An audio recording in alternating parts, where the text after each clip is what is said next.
David and Goliath. I mean, it's the ultimate underdog story, right? The name itself means beating impossible odds. But what if the story we all think we know is actually missing some of the most important details? Well, today we're going to go beyond the legend. We're going to deconstruct this famous battle, looking at the strategy, the psychology, and the pure audacity that turned a simple shepherd into a giant slayer. So, it all kicks off with this challenge. Just imagine a voice booming across a valley, so full of contempt and raw power that it freezes an entire army in its tracks.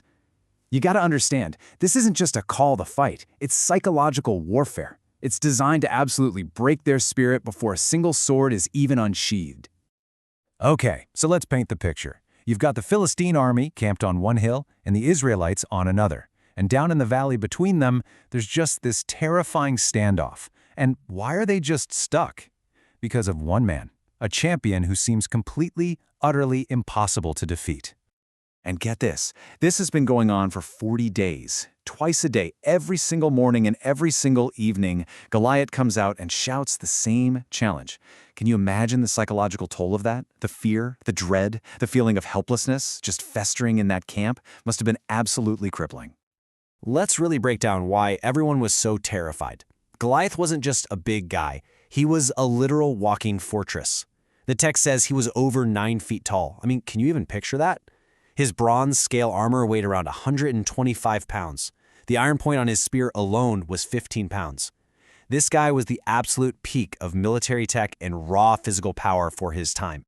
So into this scene of total military dread wanders a shepherd. Not a soldier, not some decorated general. It's David, the youngest of 8 brothers. And he's not even there to fight. His dad sent him to deliver some bread and cheese to his older brothers. He is essentially the pizza delivery guy. And his timing?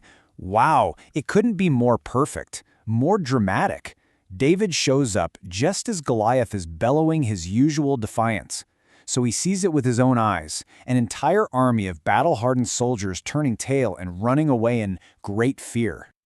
But David's reaction? It's completely different. He doesn't see an unbeatable 9-foot giant, he sees an insult. This single question tells you everything about his perspective. For him, this isn't a military problem, it's a spiritual one.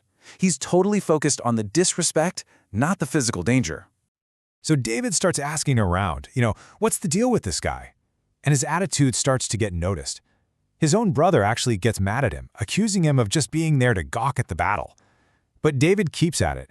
And eventually, word of this kid with this strange confidence makes its way all the way to King Saul himself. And this conversation they have just perfectly sums up the two different mindsets. You've got Saul, the experienced king, who sees the physical reality, a young man versus a lifelong warrior. It's a totally logical, rational conclusion. But David's response is just pure, unshakable competence. He's not there to debate logistics, he's there to fight. Now, when Saul pushes back, David basically lays out his resume. And his experience isn't in war, it's in protecting his flock. But listen to how he frames it. He's not just a kid watching sheep. He's a protector who has hunted down and killed lions and bears with his bare hands to save his flock. And then he says, this Philistine, he's going to be just like one of them. And somehow, Saul is convinced. So the stage is set for one of the most lopsided showdowns in history. As the two champions head down into the valley, you can see just how different their whole approach is. Now this is a critical moment. Saul tries to suit David up for a conventional fight, gives him his own royal armor, his helmet, his sword, but David can barely even move in it, and he immediately says no. He understands something crucial. He cannot win by playing Goliath's game. He has to fight on his own terms, using the tools that he has already completely mastered. So what are those tools? A staff, a shepherd's bag, and a sling. He walks over to a stream, picks up 5 smooth stones, and that's it.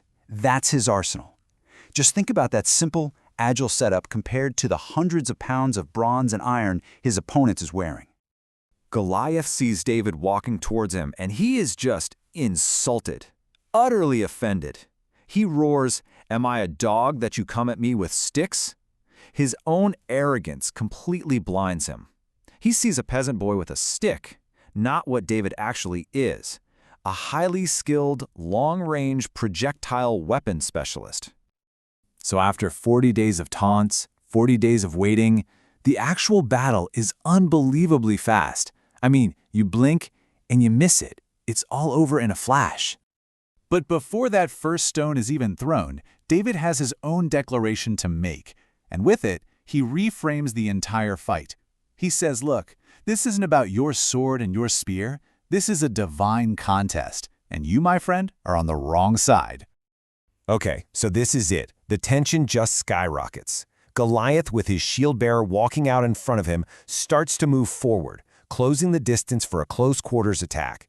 This is the moment of truth. But David's reaction is just astonishing. He doesn't wait. He doesn't back up. He runs. He sprints directly toward the giant. This is an act of pure, calculated aggression. He's seizing the initiative, closing the distance on his own terms to get into the perfect range for his weapon. And that's all it takes. He reaches into his bag, pulls out one single stone, whips the sling around, and lets it fly. The stone finds its mark, striking the giant right on the forehead. And with that one perfectly aimed shot, the impossible champion just collapses. The stone sinks into his forehead, and he falls, face first, right onto the ground. The effect is instantaneous. The entire Philistine army sees their hero go down, and they just panic. The psychological advantage completely flips. They turn and run, and the Israelites, the very same men who were cowering moments before, they surge forward with this massive triumphant shout. David doesn't even hesitate. He runs up to the fallen giant, grabs Goliath's own enormous sword, and he ends the fight, definitively. The image of this young shepherd standing over his enemy becomes the symbol of this incredible, unbelievable victory. And here's the kicker. As David is walking back from the battlefield, King Saul has to turn to his own general and ask, "Who is this kid?" It's just a stunning moment that shows you how completely out of nowhere David came to change the entire course of history. So, all this leaves us with a pretty big question. Goliath's strength was obvious, right? It was size, armor, conventional weapons. But David's strength was different. It was found in his perspective, in his unconventional skills, and in the sheer courage to fight on his own terms. So, what does this ancient blueprint for an underdog victory tell us about where true strength really comes from?